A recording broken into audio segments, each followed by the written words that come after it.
Beneath the surface of the ocean, the rules change. Light fades, sound disappears.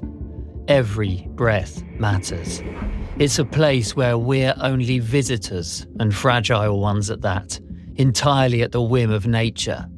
Maybe that's why, for as long as we've been telling adventure stories, what lies beneath the waves has held such power over our imagination. And today, we're going to find out exactly what it's like. Hey, I'm Luke. I'm an author of archaeological adventure novels. I travel the world looking for stories to put into my books and share with you right here on the Adventure Story Podcast. Just quickly before we dive in, get it, pun intended, most podcasts grow through recommendations. So please, please, please share this with any adventure lovers in your life. Let's get going. Today, we're exploring why diving makes such a compelling backdrop for adventure fiction. We're going to think about what it does to tension, to character, and to story, and why some writers feel the need to go there themselves, rather than just imagine it safely from dry land. But don't worry, we're in good hands. USA Today bestselling author Nicholas Harvey is our dive master. In his A.J. Bailey series, which after reading I certainly want to give diving a go, he takes us beneath the waves, around the Cayman Islands, and actually across the Caribbean. But Nick makes a point of exploring the real underwater locations he writes about himself, from coral reefs to shipwrecks to shark-filled waters to icy glacial pools. Nick, welcome to the Adventure Story Podcast. Thank you so much. I appreciate you having me on. Oh, it's exciting to talk about this. Now, I've yet to actually try scuba diving, but it's definitely on the list. I've got a friend, in fact, who's really into it, and he keeps saying, right, we must do it. But he's suggesting going to sort of like a lake in Yorkshire, which sounds much less fun than a quarry somewhere. Yeah. Sounds much less fun to the sort of stuff than you do. But take me back to that first dive. You know, if I'm there in that quarry in Yorkshire or in the Cayman Islands, wherever it might be, what should I expect? What's it like? Yeah, so it's a very unique experience the first time you do it, because we've all been in a pool, right? And we swum underwater and done all that kind of thing. But it's a bit different. You know, we're humans. We're not supposed to breathe underwater. There's a sense of a very foreign environment, but it's almost like cutting the lead, you know? It's like this amazing freedom. And I'll be honest, I tried it for the very first time in America when I'd come over to America as a young lad in a friend's swimming pool. And I'm like, oh, this is bloody good. I like this. This is fun. I'm swimming around the bottom of his pool. And then they went out to Catalina Island. We were in California, and it's cold water and it all looked very dark and murky. And I'm like, yeah, I don't fancy going in there. And I didn't like the idea of going in there. And we happened to be in the Cayman Islands on a trip after I'd been married for a couple of years to my wife. And Cheryl had been diving before, some resort dives, the little tester things. And she's like, you should try it out. I'm like, I don't know. I grew up in England, and when you look off the coast, it doesn't look very appetizing to get in there amongst things, you know, and all the creepy crawlies and things that can bite you underwater. And she said, no, you got to try it. And she said, so I jump in the pool and they do the pool work with you. And I did the same thing. I swam around underneath and I'm like, well, this is great. I love this. But I'm like, I still don't know. And we get out, and this dive master, who was an English kid, who also by the name of Nick, who was a wonderful lad. He said, look, I'm going to take you to this fabulous shipwreck. You'll love it. And I'm like, don't take me anywhere near a shipwreck. I said, take me where there's lots of fishies and nice stuff. Nothing that's going to bite me, nothing that's going to, collapse on me.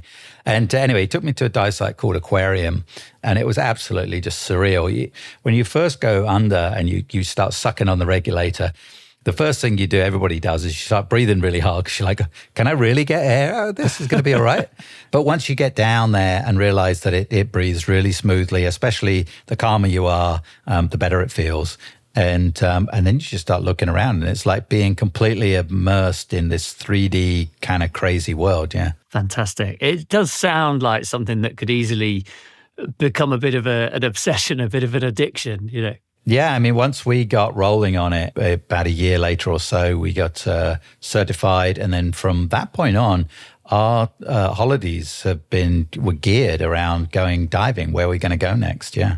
So you're talking there about really nice diving, looking at fish, in warm water, something like this. But let's flip that into an adventure story perspective.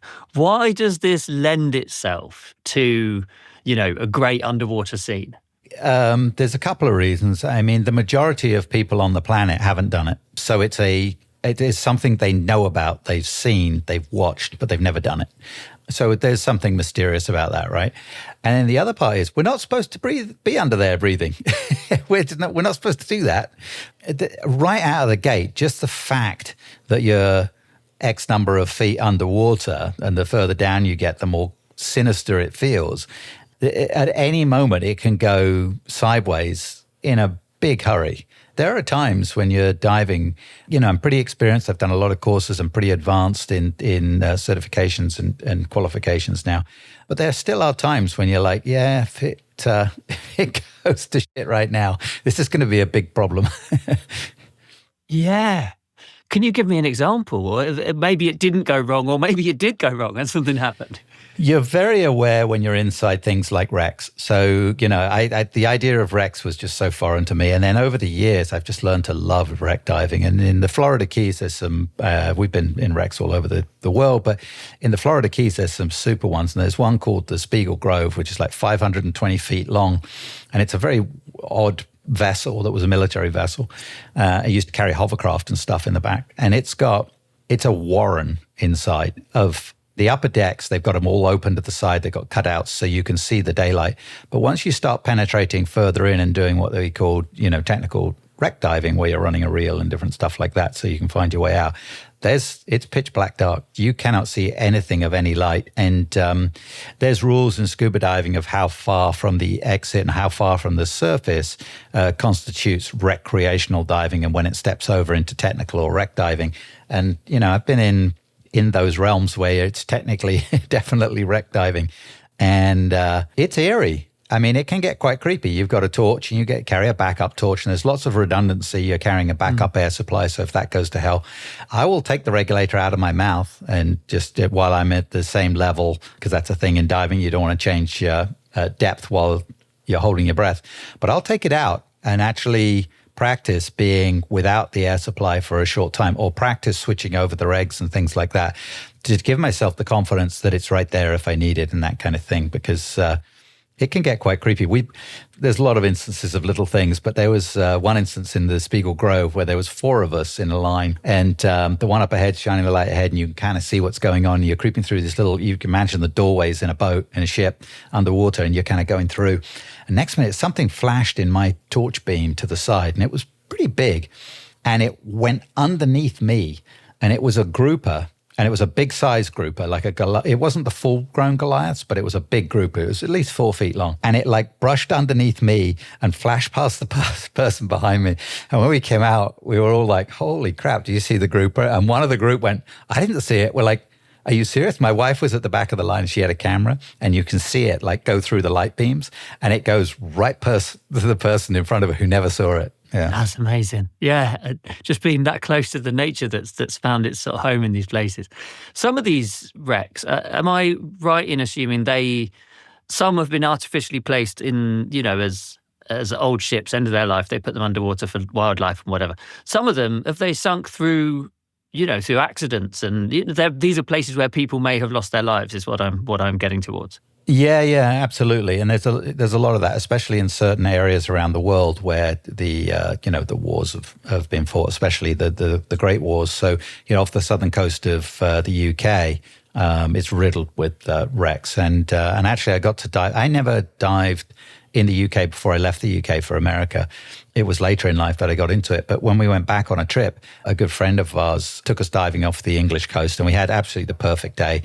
It's flat calm and everything. And we dove on a wreck that was sunk right at the end of the First World War by a German U-boat.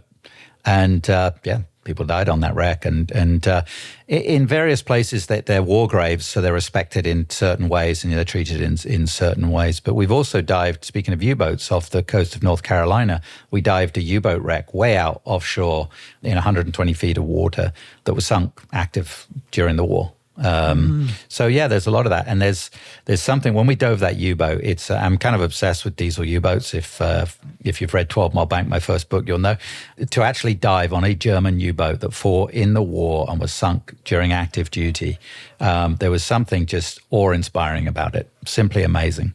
Yeah, it's got to be quite eerie as well, right? Because I imagine, in some ways, it's just as it was, 80 years ago or however long, and in other ways, obviously, it's very different. I don't know how it would survive I don't know what would have changed, It's relatively warm water off the coast of North Carolina. I think it was high 70s, and it dips down lower than that in the quite a bit lower than that in the winter. But but there's places like they just found Shackleton's ship, off of Antarctica, and basically it's preserved as it sunk.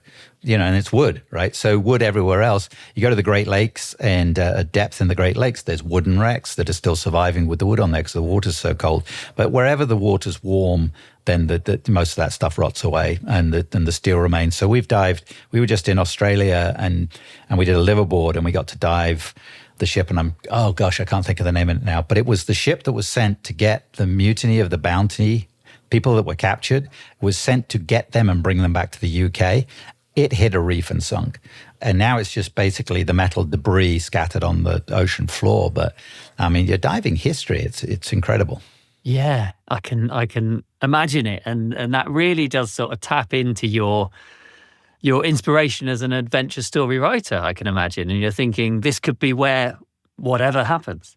Oh, absolutely. It's all inspirational. I mean, I've gained inspiration for every single, I'm nearing 1,000 dives, and every one of them is fuel for inspiration. So on that point, you make a point, I suppose, of diving the locations that you write about, or perhaps writing the locations that you dive about, whichever one comes first. What details, or are you careful to make sure you put in details that you only discover underwater? Bearing in mind, basically, most people would never know, right?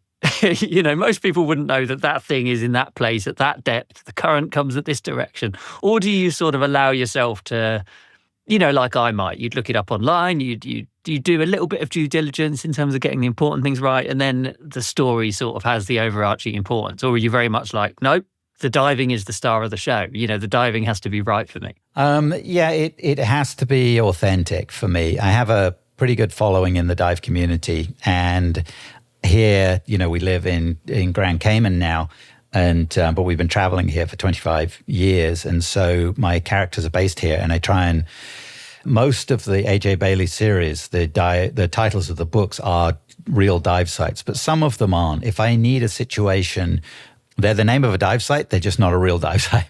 So like the wreck of the Raptor doesn't exist here. I've actually had an email from someone who came visiting the island, and they came back and they said, no one knew where the Raptor was. It's like, well, you probably should have read the foreword that said it was invented. But I needed a certain set of situations for a wreck to be in it, and I didn't have one here in Cayman that fit all of that. So I placed one here. But the rest of it, I want people to know exactly where that wreck is. If they're going around the wreckage of the Ora Verde, or they're inside the Kittiwake, or they're diving on the Doc Paulson, I want them they could use my book and that description as a roadmap. I want it to be accurate. And I have enough of a following from divers that I want that to be true. And in fact, the jetty, the dock that I use as their base of operations exists. And some wonderful people, friends, Chris and Keith, who run Indigo Divers, have that location. And I use the hut that they have, the pier that they have, and it's just Mermaid Divers. And they've made, Kate's quite artistic, so she has this signboard on the front of the building. It says Mermaid Divers, which is my fictional dive group, and A.J. Bailey and all the characters on there. And people will go there just to take a picture with the sign that's there and stuff like that, which is incredibly flattering and gets Indigo Divers a bit of work too. That is brilliant, isn't it? That you've got a stake in the real world from your fictional world. Let's talk about sort of the technical things to do with diving, and you've mentioned some of them already. But I get the impression that they're very sort of methodical, very procedural, very well thought out, very, very slow moving almost, which is exactly what thriller novels often aren't. They're about making decisions quickly, about moving fast, about running into danger or away from danger or whatever. How do you balance those two things in order to keep the story moving?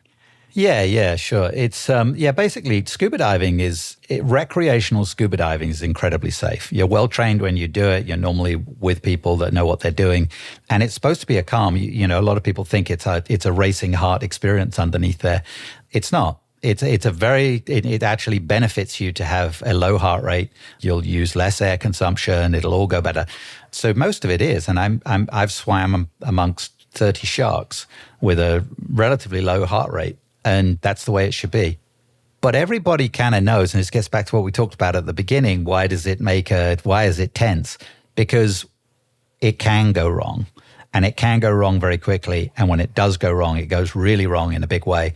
So there's always that lingering danger, right, of something's going to go bad. And then what I do is I'm very keen on keeping everything not just true to location, but true to the technicalities of diving. So they can't do things that would have an adverse, like if they just bolt to the surface all of a sudden because they've got to get out of that situation, they're probably going to get the bends. That's what would happen, right? So in all likelihood, that's what's going to happen. So unless I want to give them the bends, they're never going to do that. And the gas consumption levels, the depths that they're diving to are all within realms of possibility. And then what I try and do, which gets trickier and trickier the more books you write, is put them find another situation where they're pushing the bounds, right? And you find this in every thriller, right? You want it to be believable. When your characters end up doing something that the reader goes, well, that was stupid, then you've lost that reader, right? They're like, no. So they've got to be in a set of circumstances where some stuff goes wrong that forces them to do things that you wouldn't normally do. So if AJ, it's pretty tense if AJ's like 120 feet down, doing a technical dive, and what she needs to reach is below a wreck that's inverted, and there's a really narrow gap for her to go through, and she can't fit through there with the tank on her back, and she has to remove the tank and set it aside, just have a long hose with the reg in her mouth to crawl inside to reach what's in there. So would she do that? Well, you won't do that on a recreational dive, and if you're with a dive master, he would have a fit and you'd never dive with that up again. But when they're paid, my characters are paid to go discover something in this wreck, and that's the only way that they can get to what they need. It's a risk versus reward that she decides to take, so that happens. A wreck shifts, a delicate wreck shifts at 180 feet underwater when she's doing a technical dive on this pinnacle that's 50 miles offshore. It forces an emergency situation that she now has to get out of. So that's what I try and do. I try and have some outside force or influence in some way generate the tension that creates this incredible scene that's going to make you hold your breath. Yeah, I can imagine that. And I think that, as you say, just the situation itself has that tension, doesn't it? Because and it's the fact that the communication is a bit more difficult. So even if you're with someone, you're doing so with hand gestures language, and whatever. Yeah. Do you, with the technology, are you really on the money with that? Because I know you talk about dive computers and these sorts of things. These are all things that that exist, right? You don't bend absolutely. You don't bend any rules with that and have like something else. It's all very much like this is real. Yeah, no, not at all. Everything is. And I have my characters dive with the gear that I feel most comfortable in. I've used Shearwater dive computers, which for me are absolutely the top of the line. And I rely on it. I put my life in its hands. So I'm super confident with it. So I'm happy for AJ Bailey to dive with the Shearwater. And I use Dive Right equipment, which is, again, top of the line. They make a lot of tech stuff, but they do some recreational stuff. And I love their gear. I love diving in it. So AJ dives in Dive Right gear. And I want that to be correct. When she reaches with a hand to grab a piece of equipment or put air in her BCD, it's going to be in the right place and it's going to be done in the right way. Because again, I've got people that I'm going to get emails if it's not.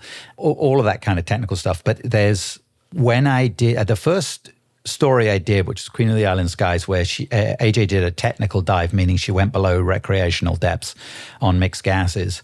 Good friend of mine, Drew, actually, his name is back in the UK now. He was dive master here, taught tech diving.